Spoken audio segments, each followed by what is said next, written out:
And we are back again with this thing. Let's try this again.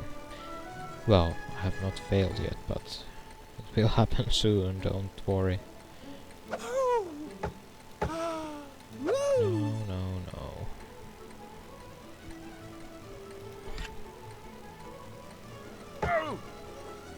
Okay, I don't know. I've given up already. I mean, it makes no sense anymore. This one has to go somewhere there. But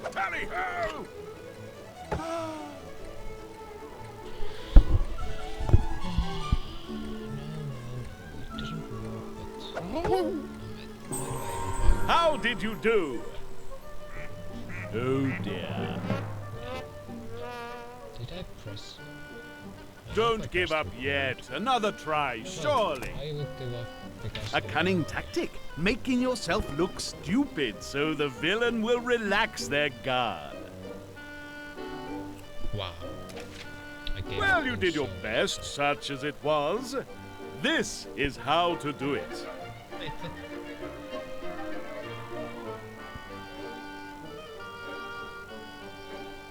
That makes no sense. It's it. You wake suddenly, the gift of revelation slipping from your grasp as a fog descends. You feel detached, removed, distant from reality. Sheer effort of will pushes past your morning malaise, and you remember the dream. Wonder how much this'd be worth to her to keep me quiet. Their son. Well, her son. I wonders if he was anything to do with all them other murders. Would you like a biscuit, dearie? Adrenaline surges, your intellect awakens, the last piece drops into place, revealing the truth where once there was only a fractured image. To the police station!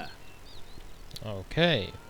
I've no idea who I will think is Bursting murderer. into the police station, a little disheveled after your disturbed night, you are nonetheless determined to pass on the benefit of your nocturnal deductions. Go on then, convince me. Again. Of the four suspects, Mrs. Gossip was clearly the least likely. Could someone so frail move the block that killed the Colonel? Or is Mrs. Gossip's mental frailty just an act? The old dear mentioned the doctor when caught at the scene of the crime. Was he even there? If he was, what motive had he for the murder? Is it likely he was on Bert the Blag's blackmail list? Lady Snobbish certainly had motive. After all, Bert the Blag was after her money, perhaps even blackmailing her. Can she be linked to the crime scene and to the method of dispatch? Moses was freed from his cell thanks to the vicar and a crumbling town jail. Was this in time to murder the Colonel? Four suspects and a wealth of evidence that points to but one of them. I am going to be saying that it is. It is. Can you deduce the culprit and prove yourself worthy of your role as a blue-toed detective? Player one, you get to choose first. It is the doctor.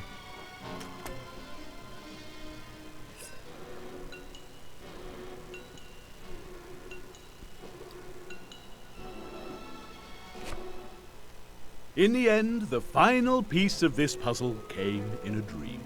Together with all the other evidence, it confirms the guilt of the Doctor. Haha! The murder took place at 10 o'clock. Moses did not escape until 5 minutes past the fatal hour. Mrs. Gossip and Lady Snobbish can be dismissed by the frailty of both.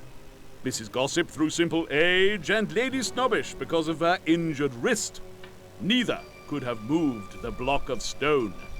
Only the doctor had no strong alibi. I'm sorry, but just having no alibi ain't good enough. What was his motive?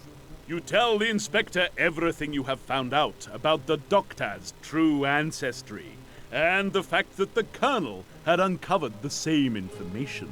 Hold on. Let me get this right. You're saying that he's a snobbish and he killed Bert the Blag because Bert found out and tried to blackmail him? You tell him yes, that is the case, and that Bert the Blag had also worked out that the doctor was tied in with the other murders and wrongdoings in Little Riddle. The inspector seems less than sure, however. This is all a bit slight, I have to say. However, you've been right in the past. Let's bring the doctor in and ask him a few questions. See how he reacts. The constable should be here in a minute. Well, what's up with you? You have indeed gone a whiter shade of pale as you abruptly recall the doctor's last words to you yesterday. Not in the morning, though. I have an appointment with Lady Snobbish. He clearly intends to claim his snobbish legacy by any means possible. Convincing the inspector of the lady's peril, you rush to the manor. There isn't a moment to lose. You used your talents to select the correct suspect. Many congratulations on a job well done.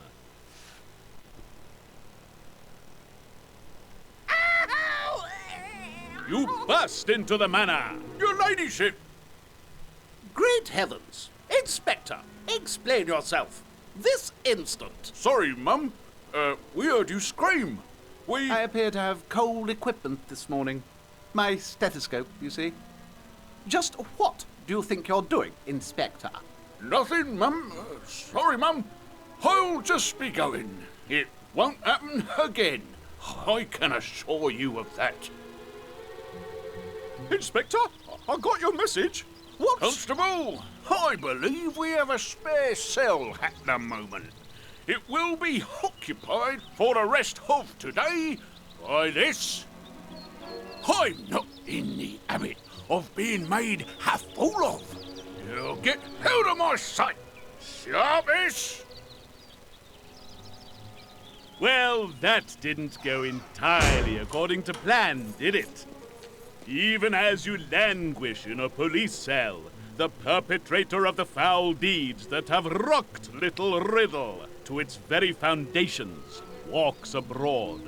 What mischief, what mayhem, what fiendish felonies can he commit before you are freed? Will justice be done and the Blue Toad Agency file on Little Riddle closed?